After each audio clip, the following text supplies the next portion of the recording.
Welcome to Golden Black Live, our Friday, January the 20th edition, and joined by Tom Dienhart. I want to thank our sponsors, Triple X, on the hill but on the level, the tradition since 1929, State Farm agent Trent Johnson at trentismyagent.com.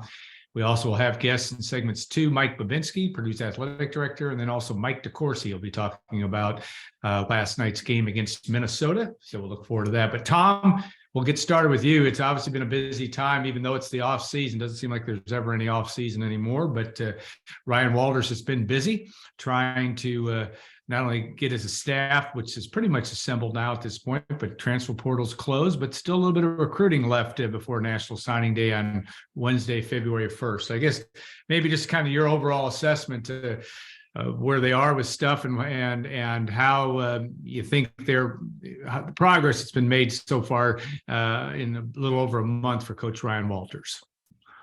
Yeah, the portal's closed. They ended up getting 4 players out of it. They got their quarterback early the day after Christmas, of course. Hudson Card. All 4 guys are on campus, but Card obviously is your headliner. You got the 2 kids from Arkansas, the defensive tackle, and you got a safety. And then you got an offensive lineman from Bowling Green. So yeah, they're all on campus. They're going to take part in spring football. I expect a lot more activity for Purdue in the portal when the second window opens May 1st to May 15th. Once the staff gets a real look at the team during spring football, players will have a better sense of how they fit in.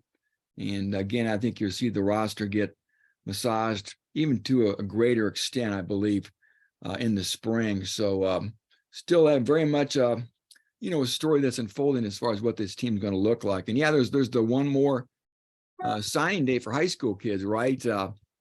You've got February 1st is the second signing day, and Purdue, from everything I'm told, they expect at the very least 2 more signatures. The tight end, George Byrne, I think is how you pronounce his last name, an Indiana kid. And the other Indiana kid, Kendrick Gilbert, the big 4-star defensive tackle. So everybody's saying the right things right now. Looks like those 2 guys are going to sign. But again, crazy things happen around the signing day. We shall see. And there's a chance maybe they could add a couple other kids. I know they're still recruiting a handful of guys.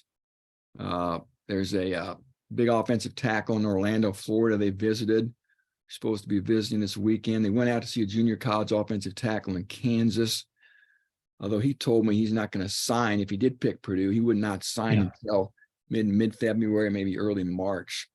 And they're also trying to look at a defensive tackle up in Chicago who's going to be a hard guy to get. So they are still kicking the tires on some 2023 kids. But, at the least, I think maybe we'll see the 2 kids from Indiana sign on February 1st. Yeah, that'll be a big get if they get that all handled. And still all a little bit new to Ryan Walters. Like I said, his 37th birthday is tomorrow. And yet, you look at the 10 guys that has on his staff. I think he's about the 4th oldest, but it's still an extremely young staff. Age ranges from 26 to 56. But just to, maybe the overall tenor and the feel that you might, obviously we don't know all of what to expect when these guys get here, but it is going to be a youth movement in West Lafayette. Yeah, we're seeing this, I think we're seeing some of that youth reflected in social media.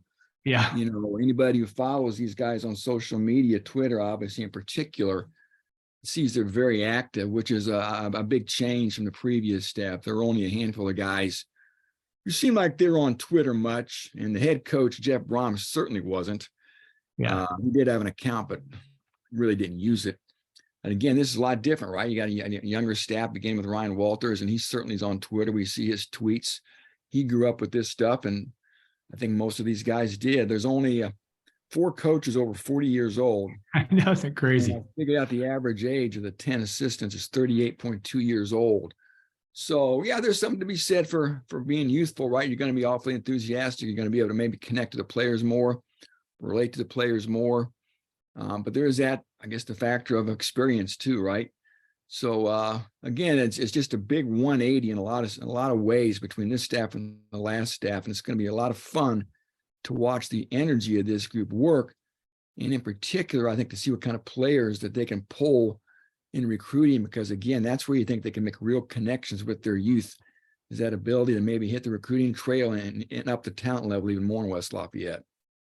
How about for you, just the opportunity? I mean, Ryan Walters has been hit the ground running. I mean, he's hardly not been available for a whole lot of conversation yet. You're obviously going to get the chance to talk to him with media on February 1st.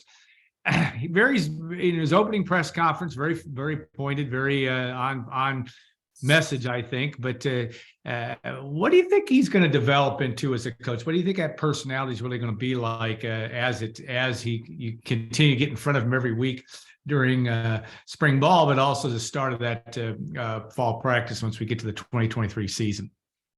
I really have no idea. I mean, I don't know the guy that well.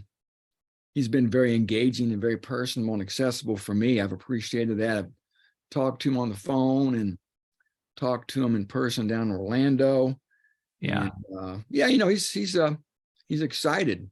I think he's confident too, which helps. And you got to believe in yourself. That's number one. And but again, it's just an all new territory for a guy who's never been a head coach before, never sat in the biggest chair in the room. And you're now the boss, right? You can't be everybody's friend. You got to be a decision maker, and on it goes. There's a lot to learn. I can only imagine being a football coach at a Big Ten university. So, I think again his staff has got to help him out. I think while some of these guys are young, some are young with some good experience. I think Kevin Kane, the defensive coordinator, is a guy with some coaching chops already. He's been a coordinator at a couple places. I think he can be a great asset. Let Ryan maybe focus on coaching the team while Kevin Kane runs the defense. And, I think Brick Haley, the oldest guy on the staff, the 6-year-old defensive line coach, has been around the block, was at Missouri for a long time and coached a lot of good defensive linemen there. So you got to rely on those people around you. And we'll see what type of a leader and a coach Ryan Walters is. Is he a delegator? He's a micromanager. I think those are stories going to have to be written for us. And I guess we'll find out as we go along here. Yeah, no doubt. It's going to be an interesting thing to watch just because enthusiasm gets you a long way. I can't remember a coach. I know they have one under the age of 30. I think Mike Hankwitz came in way back when at age 29 on Jim Young's staff way back in the day. But really going to be interesting. And maybe that is the niche that could separate Purdue a little bit. One question I always had on transfer portal, obviously, there's two time frames for it.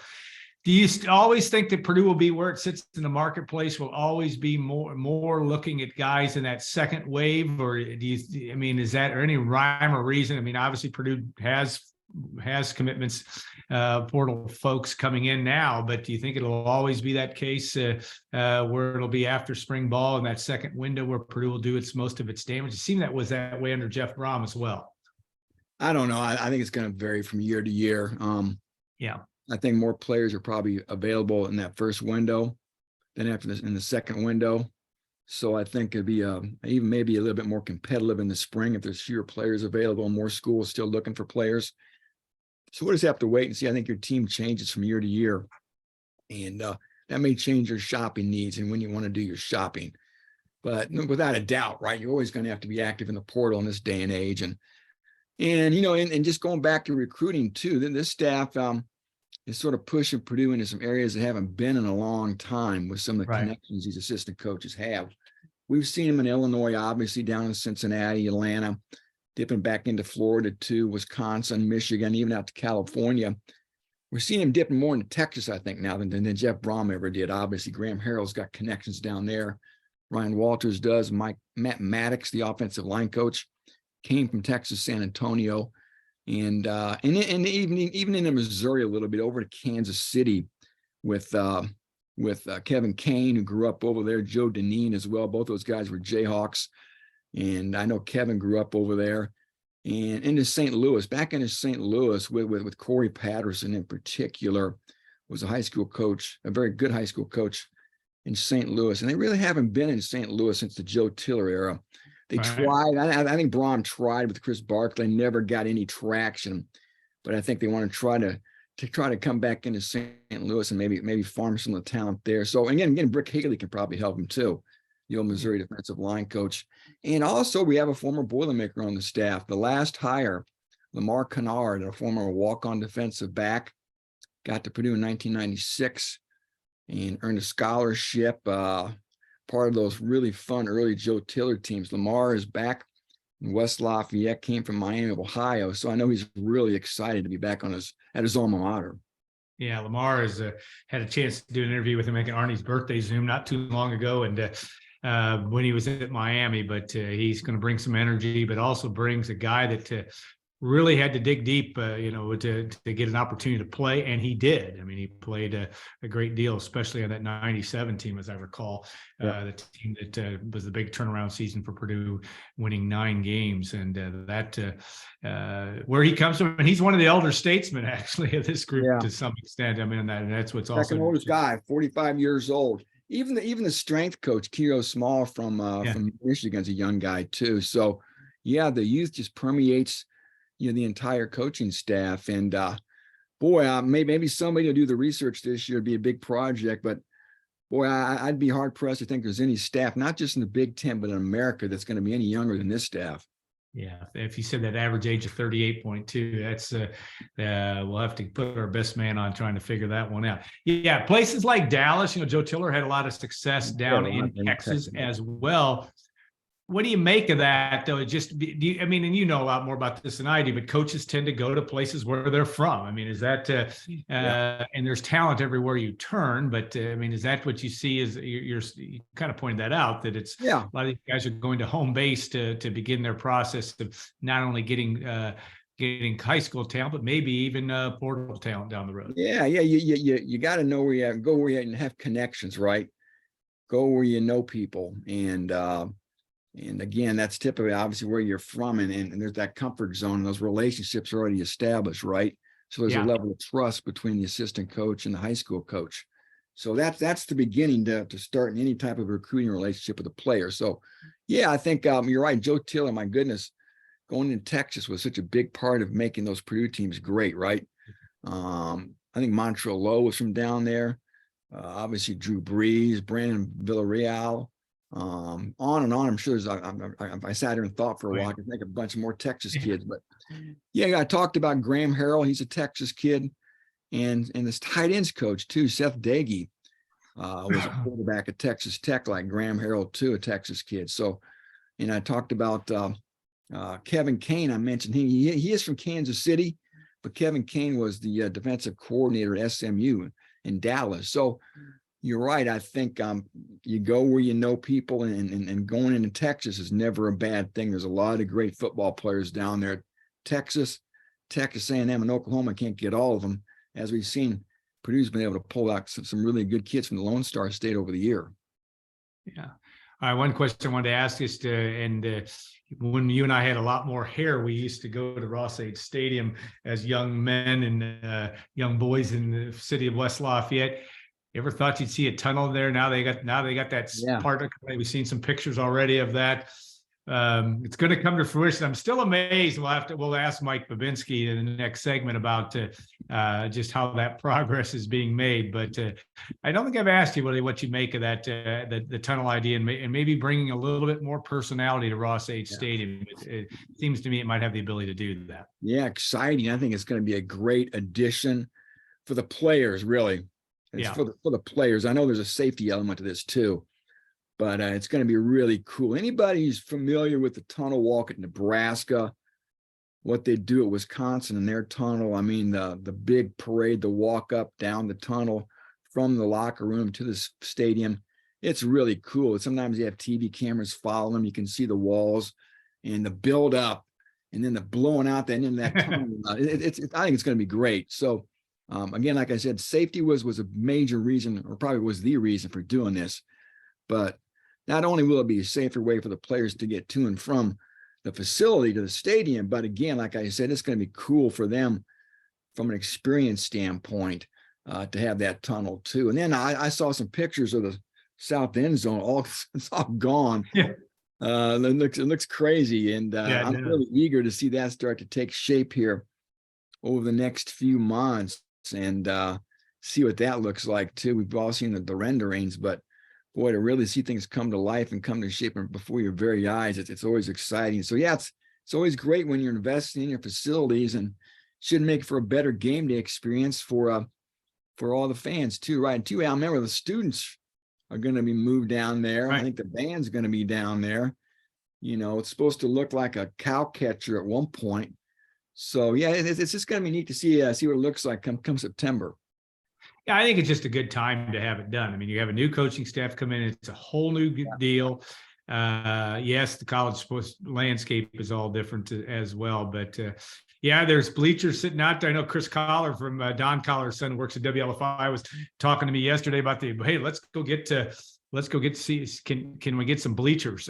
Because they were putting them out over the side. I don't know if that's available, but I can't imagine Purdue might not be selling those over time. They should, yeah, they should. But I think Bruno's got some in his waiting room, at least one. Oh yeah, he does, and I think that and you know, our friends at the Triple X would like a piece of that on the side of their restaurant as well. So always good conversation, Mr. Dienhart. We'll look forward to a lot more coverage. I know you got to check it out because he also writes about the 3-2-1. What's the most important position that Purdue's looking for to really bolster up? I won't divulge yet. You'll have to go to. Yeah, I've got a cool story with Kevin Kane coming up here.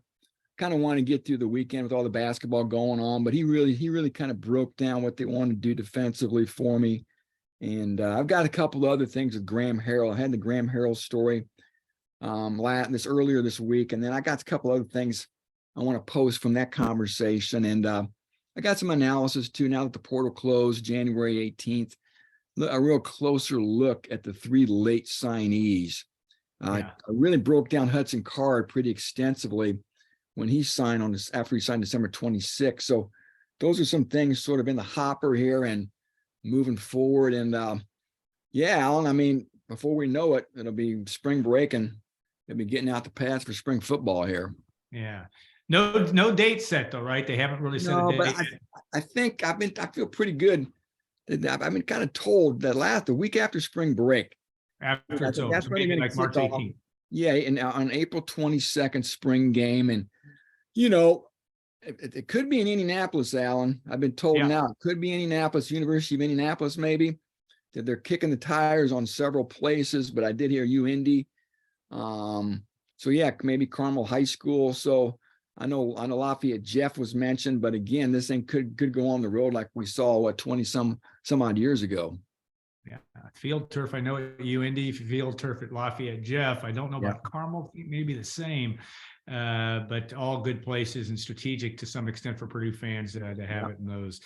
All right, Tom, thanks again. We appreciate that. Appreciate all that you do and all the information you provide us. We will also take a short break and come back with Mike Babinski. I want to thank Triple X and State Farm agent Trent Johnson for their sponsorship. So stay tuned. We'll be back in 2 minutes on Golden Black Live.